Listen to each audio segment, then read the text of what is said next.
SensoCast, podcast da Senso Consultoria de Comunicação, para falar sobre jornalismo e comunicação corporativa em saúde, ciência e educação. Apresentado por Moura Leite Neto. Olá, eu me chamo Moura, sou jornalista, doutor em ciências, editor da agência Bore, repórter da Problemas Brasileiros e diretor da Senso Consultoria de Comunicação.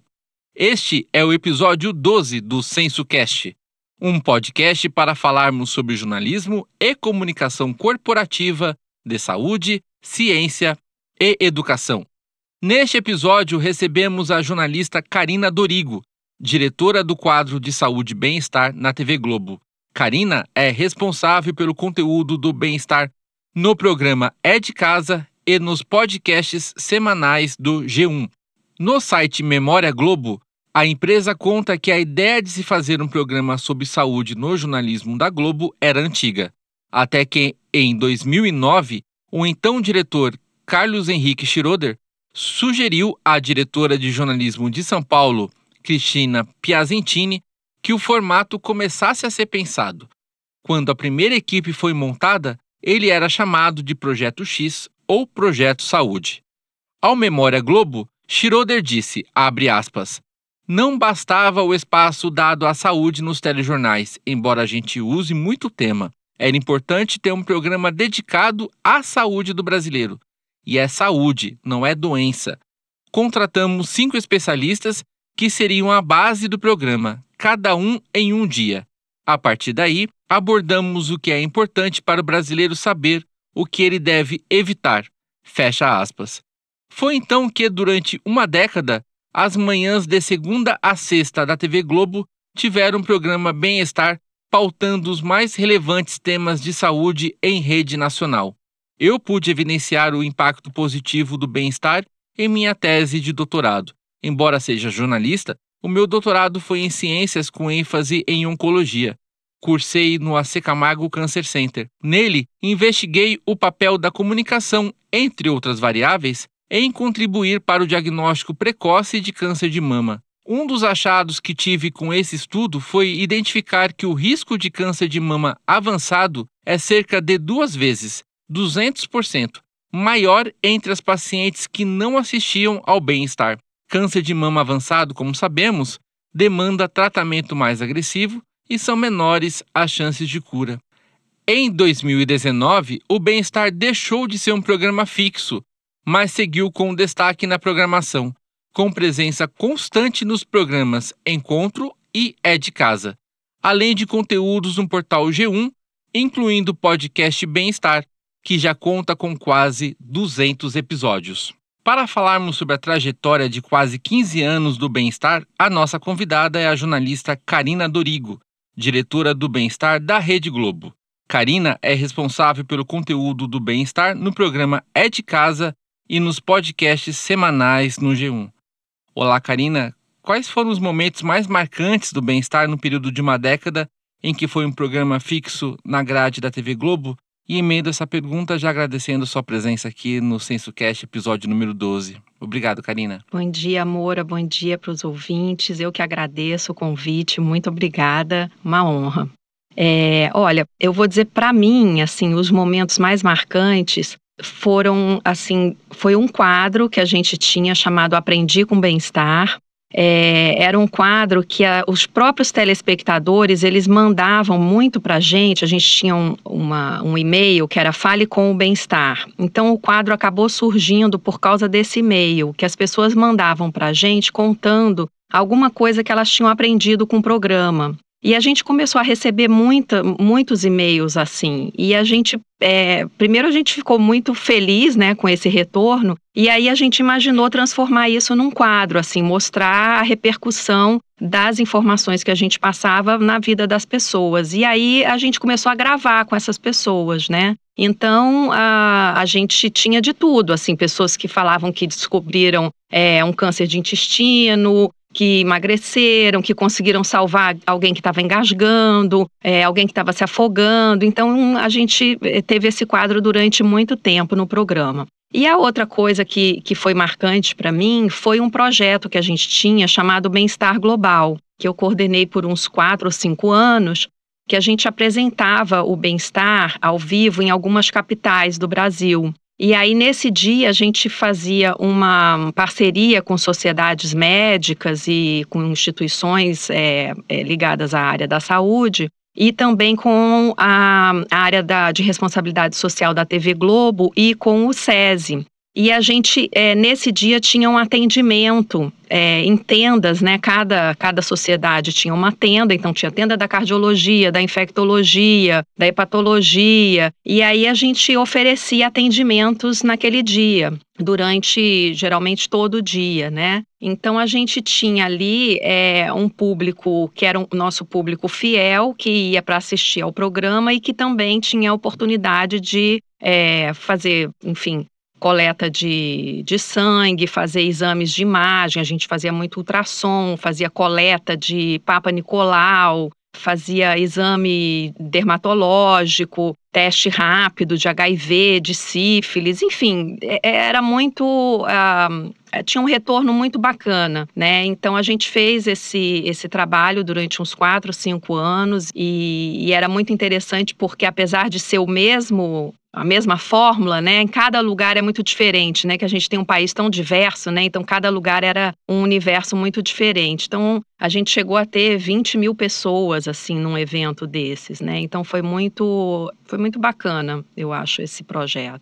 Muito bacana. E Karina, como foi feita a transição do bem-estar de um programa fixo para quadro do Encontro e do É de Casa? Então, Moura, foi feito de uma maneira muito natural, como um conteúdo do que a gente chama de Supermanhã da Globo, né? Porque o bem-estar, ele, desde sempre, ele nunca foi só jornalismo, né? E aí, quando ele passou do departamento de jornalismo para o departamento de entretenimento, foi uma coisa natural, porque o bem-estar já era, assim, uma fórmula do que a gente chama de infotainment, né? Que mistura informação com entretenimento. Ele sempre teve esse DNA, né? Então, foi muito natural que esse conteúdo passasse a fazer parte dos programas de entretenimento da Globo.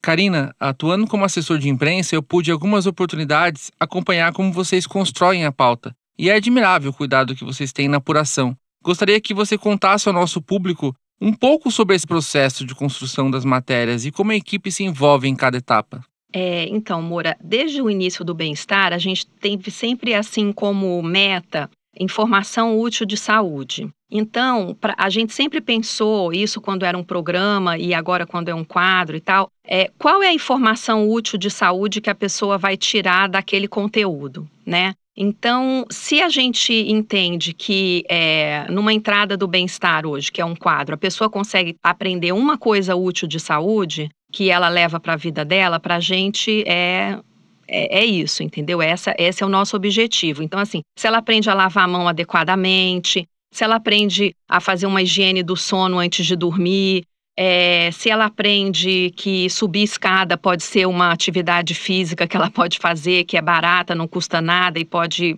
melhorar a qualidade de vida dela, enfim, coisas que são simples geralmente, né? Então, a gente sempre pensa isso quando a gente decide por uma pauta, né? A gente tem uma reunião de pauta semanal para decidir o conteúdo do sábado, e a gente vai falando no dia a dia para decidir o conteúdo do que vai no encontro, né? Que é um programa diário. Uma vez que a gente escolhe um tema, e hoje o nosso foco, assim, são pautas que interessem a milhões. Então, assim, a gente procura sempre um assunto abrangente, um factual da semana, pode estar ligado a alguma agenda de saúde.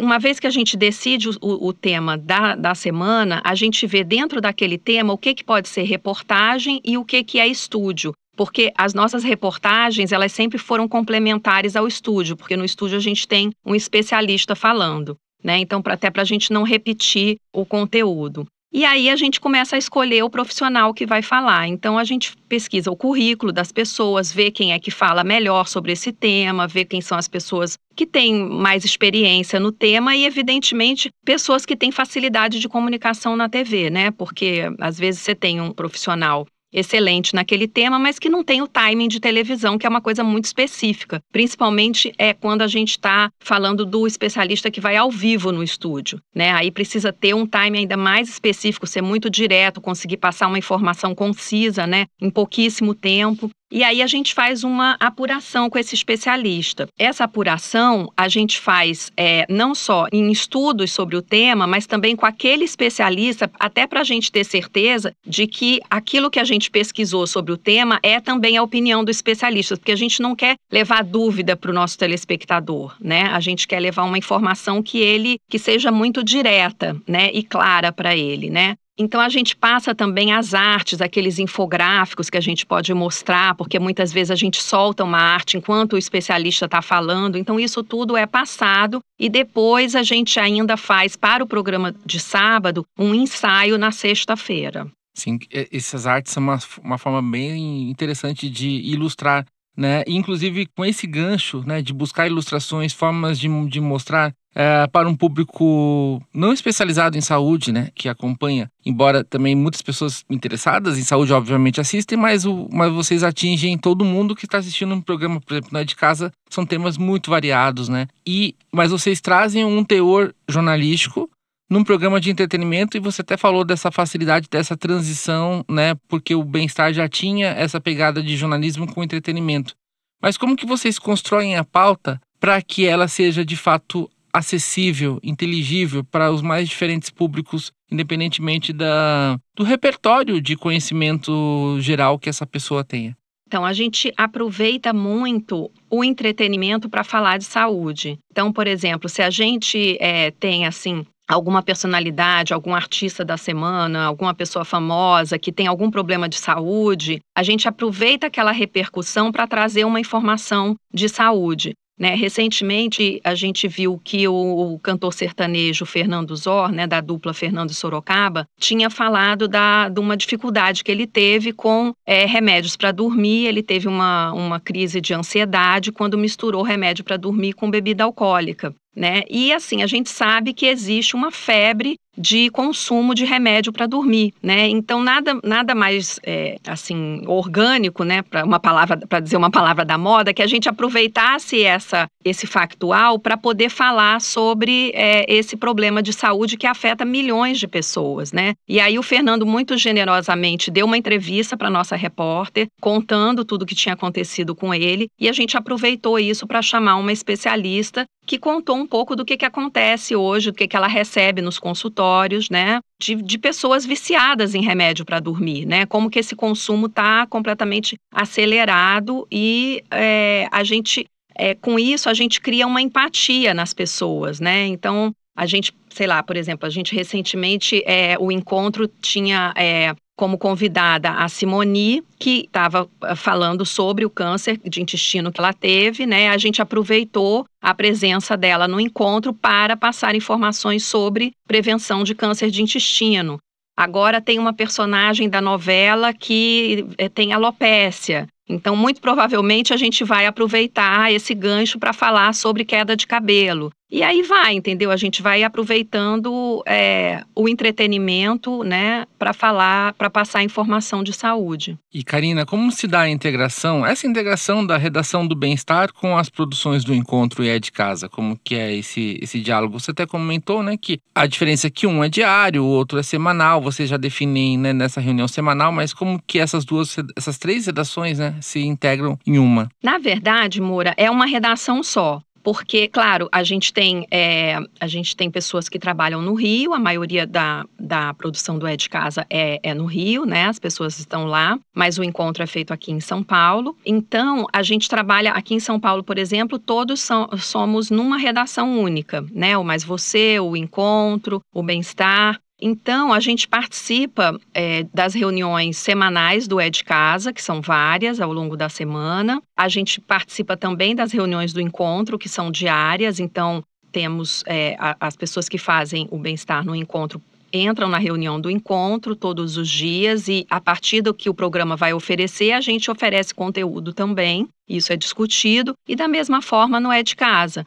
A gente sabe o que o programa está oferecendo naquela semana e a gente entra com o nosso conteúdo, e isso é conversado, é discutido. Ao longo da semana, eventualmente pode mudar, se tiver algum factual de saúde. Então, na verdade, é meio que uma coisa só. Não existem redações separadas e equipes separadas, né? Essa ideia hoje é de que todo mundo trabalhe de forma muito integrada. Agora, quais são as principais orientações que vocês dão aos entrevistados das matérias, sejam elas gravadas ou ao vivo? Então, a principal orientação é falar fácil, né? O que para muitos médicos é difícil, porque às vezes o médico ele quer falar, quer não parecer que o que ele está falando é tão banal, né? Quando na verdade não é isso. Na verdade, o importante é falar numa linguagem para leigo.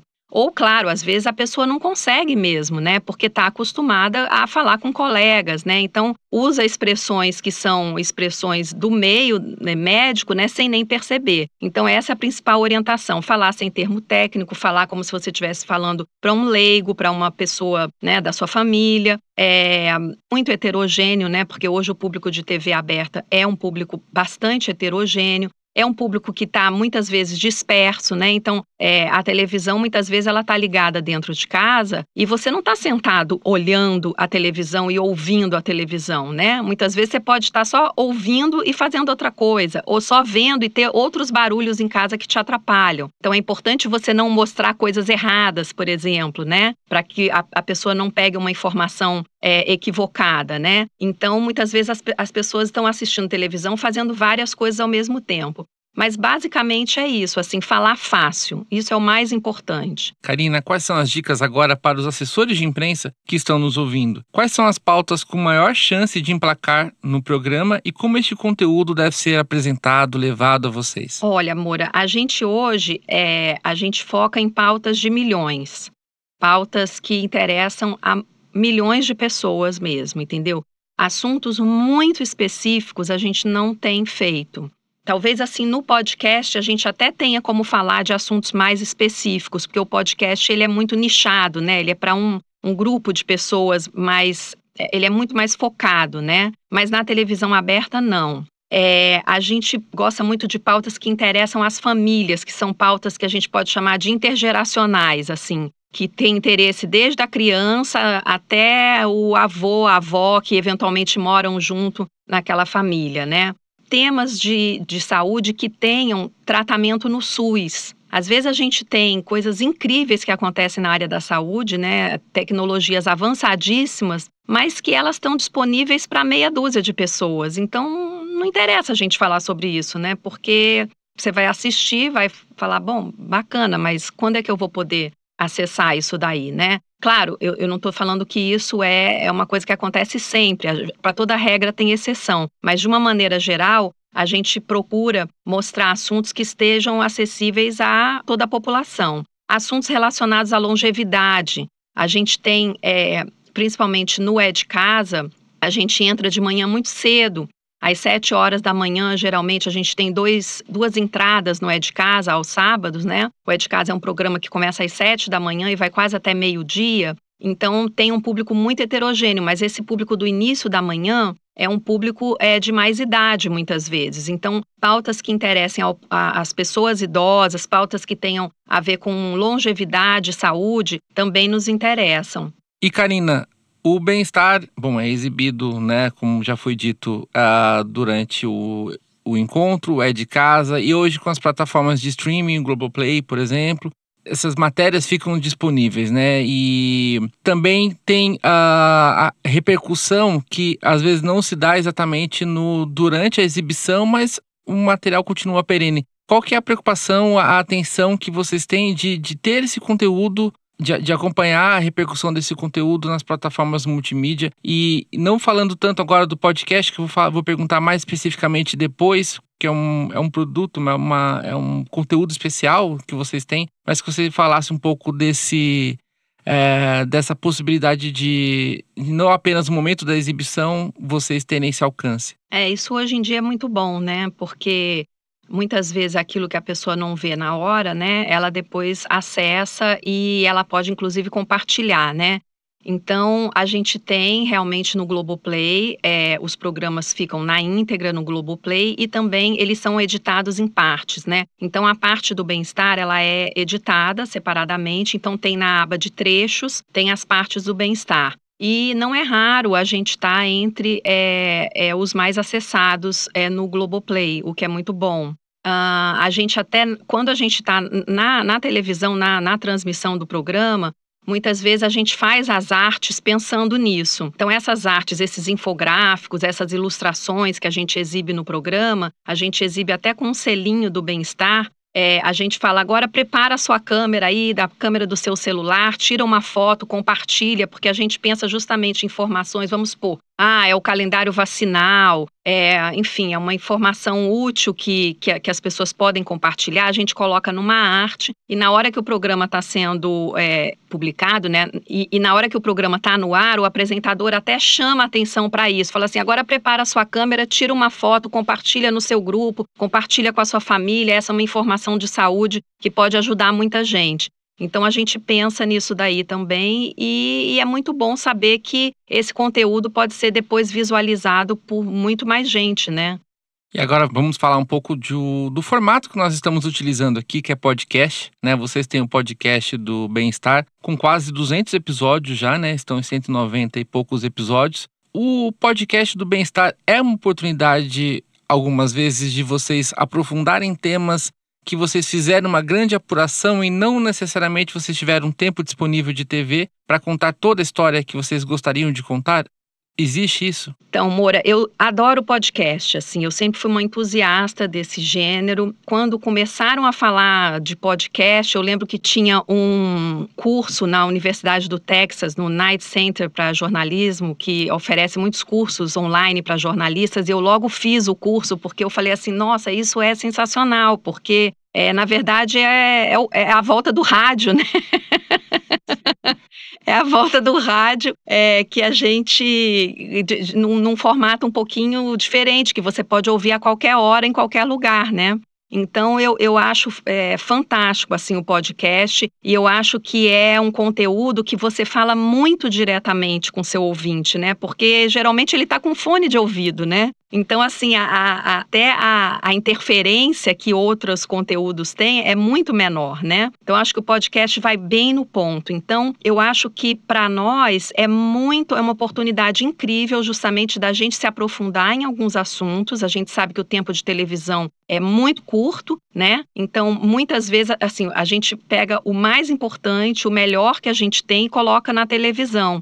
Mas tem muita informação útil que fica de fora, né? E que interessa àquela pessoa que está querendo se aprofundar naquele tema por qualquer motivo. Então, isso vai sim para o podcast. E muitas vezes o que eu procuro fazer é colocar o tema que vai no sábado, no É de Casa, colocar no podcast durante a semana. E aí a gente tem um QR Code que a gente põe na televisão e no final do tema, a gente, no ar a gente chama, se você quiser mais informações, aponta a câmera aqui para esse QR Code e escuta o nosso podcast, porque daí você vai ter um conteúdo mais aprofundado. Então, eu acho que dá super certo o podcast, eu gosto muito de trabalhar essas informações no podcast.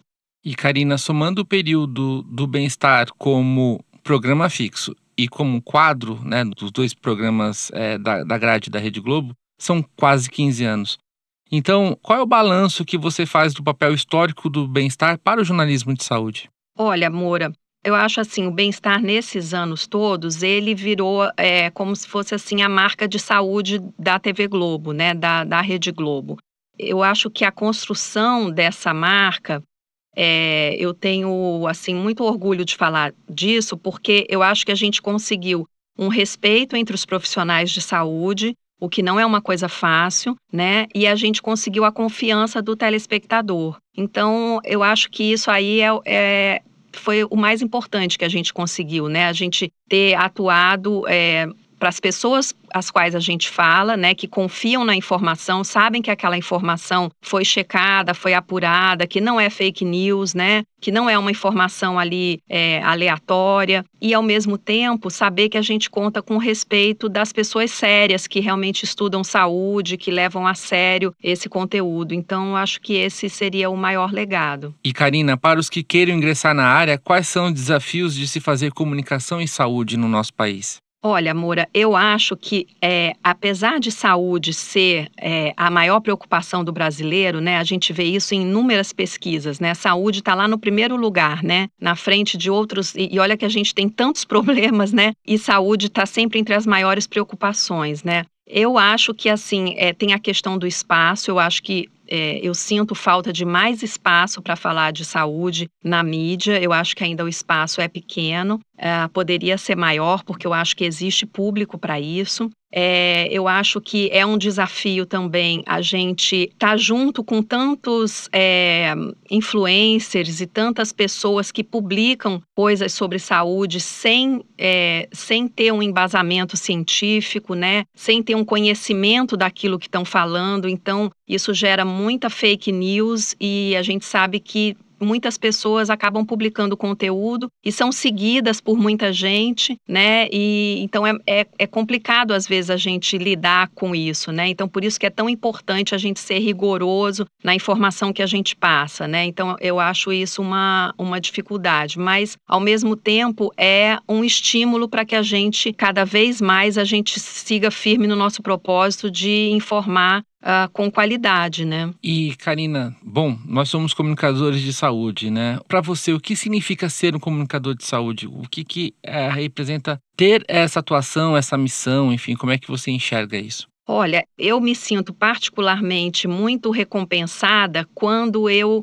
vejo que alguém do público entendeu a nossa mensagem e usou de alguma forma aquela informação no seu dia a dia, para a sua vida, para algum conhecido. Então, assim, voltando àquele quadro que eu te falei do Aprendi com Bem-Estar, eu acho que, para mim, assim, a maior recompensa de trabalhar com saúde é saber que aquela informação teve alguma repercussão útil na vida de uma pessoa, por menor que seja essa repercussão, né? Então, assim, se a gente faz um programa e se a gente faz um quadro, coloca um conteúdo e aquele conteúdo conseguiu, sei lá, salvar a vida de uma pessoa. Isso aconteceu, assim, várias vezes e eu acho que isso é tão incrível, assim, você conseguir levar através da informação, né, você conseguir mudar um hábito, você conseguir mudar uma rotina, você conseguir mudar uma ideia que a pessoa faça, né, você conseguir convencer, de repente, um pai, uma mãe que não queriam vacinar o filho a, de repente, vacinar, entendeu? Eu acho que são coisas muito simples, né? Eu acho que para quem realmente é apaixonado por saúde, como eu sou, e tantos outros colegas, como tenho certeza que você é também, são coisas muito simples que fazem a gente feliz, né? Não precisa de muita coisa, né? Então, você vê que o seu trabalho teve uma repercussão real na vida de alguém, para mim isso é o que mais conta. E, Karina, quais são as suas dicas para quem quer trabalhar com telejornalismo ou produção de programas de TV? Olha, a primeira dica que eu dou é o seguinte: os detalhes fazem a diferença. Então, seja atento aos detalhes, né? Então, assim, uma imagem bem feita, um olhar quando você está gravando, sabe, desde um áudio, desde um sobe-som, uma pergunta bem colocada. Então, assim, pequenos detalhes fazem muita diferença, né? Na escolha de quem vai falar, na escolha das histórias. Tenha capricho, né? A gente precisa sempre ter capricho naquilo que a gente faz, a gente precisa ter olhos para ver, ouvidos para ouvir, a gente precisa ter paciência, a gente precisa gostar de gente, a gente precisa gostar de ouvir histórias, né? Hoje as pessoas querem falar muito e ouvem muito pouco. Acho que a gente precisa estar bem informado, né? Então a gente precisa se informar em mídias confiáveis, a gente precisa estar preparado para aquilo que a gente vai fazer. E eu acho que no caso de televisão, no caso de imprensa de maneira geral, mas no caso de televisão, ter muita humildade, né? Porque televisão a gente não faz sozinho, né? Então acho que humildade é uma qualidade importante para a gente ter a vida inteira. Sim. E Karina, parabéns por seu trabalho e de toda a equipe do Bem-Estar. Obrigado por ter aceitado o nosso convite, para estar aqui no episódio 12 do SensoCast. E algo mais, Karina, que você gostaria de acrescentar? Não, Moura, muito obrigada. Eu queria agradecer a você e queria te parabenizar pelo trabalho incrível que você faz pela comunicação em saúde e o apoio que você dá aos jornalistas como assessor de imprensa que a gente se conheceu e o trabalho assim muito sério e de muito respeito que você faz nessa área. Então, só tenho a agradecer. Obrigado, Karina. E assim encerramos o episódio 12 do SensoCast. Nos acompanhem nas mídias sociais e em nosso site sensocomunicação, sem cedilha e sem tio.com.br. Estamos nas principais plataformas de podcast, todos os meses com um episódio novo. Um grande abraço e até o próximo episódio. Este podcast é uma produção Senso Consultoria de Comunicação e Estúdio Banca Podcast. Apoio Banca de Conteúdo.